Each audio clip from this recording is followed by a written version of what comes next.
Quelle habitude se perd de plus en plus de nos jours, alors qu'elle est pourtant vitale pour ton épanouissement en tant qu'homme? Eh bien, c'est tout le sujet de cette vidéo, cher ami. Comme d'habitude, installe-toi confortablement, prépare-toi un petit quelque chose à boire ou à manger, et reste jusqu'à la fin parce que ce que je m'apprête à partager avec toi peut littéralement changer ton quotidien. Je vais tuer tout suspense et te révéler cette habitude. C'est tout simplement le fait d'apprécier ces moments seuls. Le fait de passer du temps avec soi-même. On vit à une époque, cher ami, où les gens veulent tout faire, soit en couple, soit entre amis. Ils ne prennent plus le temps de la réflexion. Ils ne prennent plus le temps d'apprécier des moments avec eux-mêmes. Parce que, il ne faut pas oublier une chose, cher ami. Si tu ne prends pas le temps de cultiver ton indépendance et ton autonomie, le temps finira par te rattraper et tu dépendras, un jour ou l'autre, de quelqu'un. Que ce soit émotionnellement, sentimentalement, au niveau finalement même matériel, parce que ce quelqu'un, je ne sais pas, te prépare des choses, parce que quelqu'un t'offre un toit, parce que ce quelqu'un, je ne sais pas, ça peut être ta partenaire, parce qu'elle te prépare à manger, peu importe.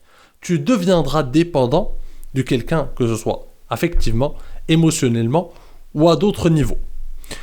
Et le fait de prendre le temps de passer du temps avec soi-même, d'apprécier sa propre compagnie, de s'inviter soi-même à aller au restaurant, de faire des balades seul, de passer du temps avec soi, ça cultive sur le long terme ton sentiment d'indépendance, ton sentiment d'autonomie, et c'est là que réside le véritable pouvoir.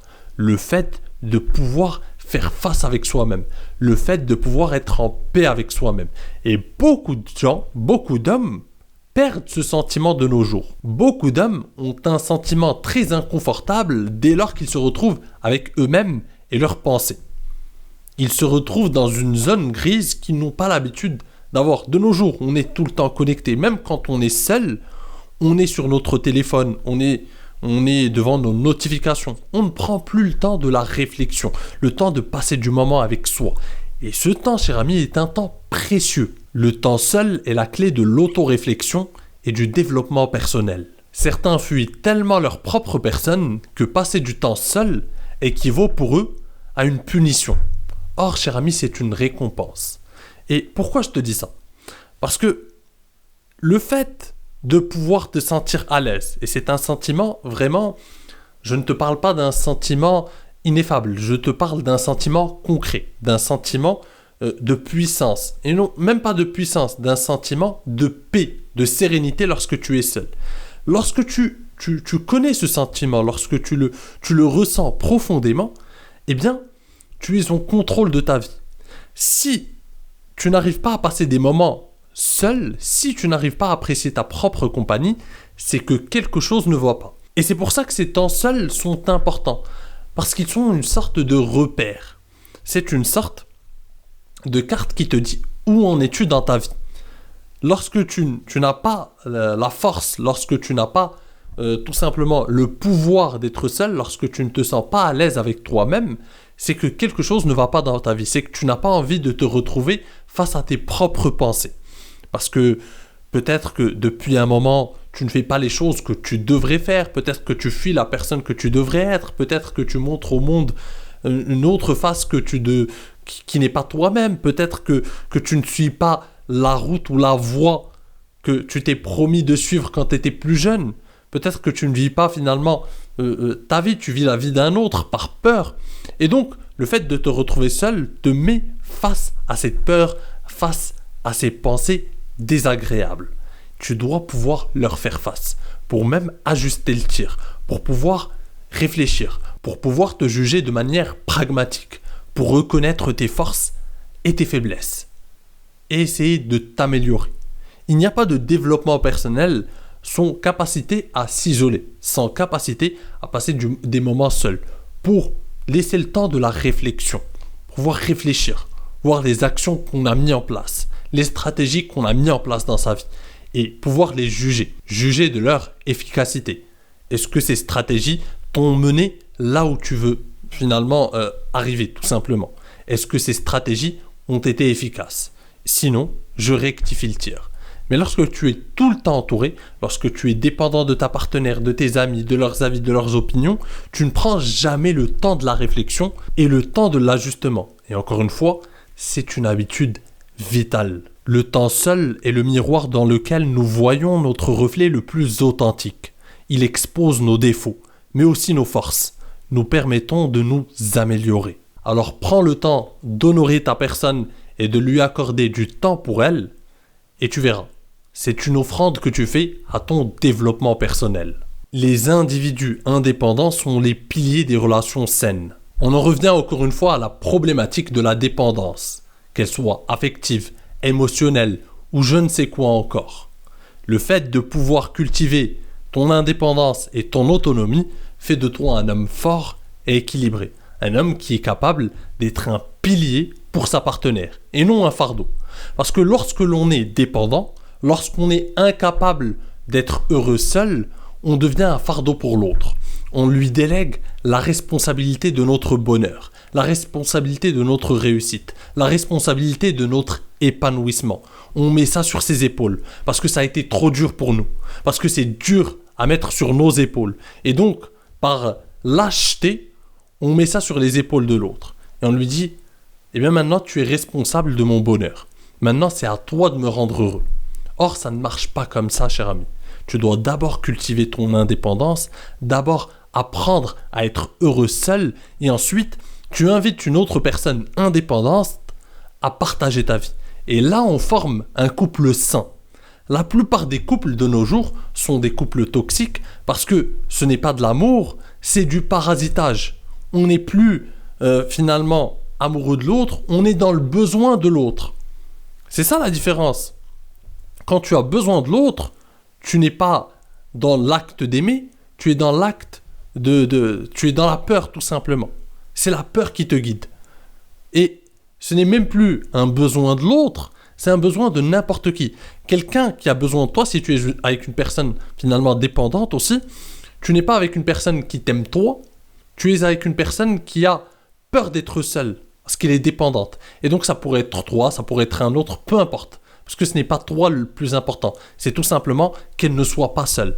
Par contre, quand tu es avec une personne indépendante, une personne qui est heureuse déjà toute seule, eh bien lorsque cette personne te choisit, elle t'a choisi toi. Non pas guidée par une peur d'être seule, elle t'a choisi toi parce que c'est toi, tout simplement. Et ça fait toute la différence. Est-ce que tu as envie d'être avec une personne qui te choisit par peur et donc qui pourrait choisir n'importe quel autre, qui pourrait combler son vide intérieur et combler sa peur d'être seul?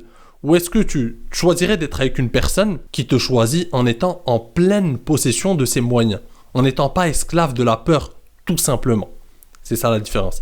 Et pour rencontrer des personnes indépendantes, pour rencontrer des femmes indépendantes, des femmes qui ne seront pas toxiques, des femmes qui te choisiront toi et non pas qui seront guidées par leur peur d'être seule, eh bien il faut que tu sois toi-même un homme indépendant. Un homme qui est capable d'être heureux seul et qui invite une femme à le rejoindre dans son univers où il s'épanouit déjà. Et non pas quelqu'un qui invite une femme à le rejoindre dans son chaos, dans le chaos de son existence, dans la misère de son existence, dans le malheur de son existence parce qu'il est déjà malheureux seul. C'est ça la différence, cher ami. Un couple où chaque partenaire a ses propres passions, passe du temps seul pour se ressourcer et revient dans la relation en étant une personne plus équilibrée et plus heureuse. Ça, c'est un couple solide. Une relation saine, c'est comme une maison, cher ami. Chaque partenaire est un pilier.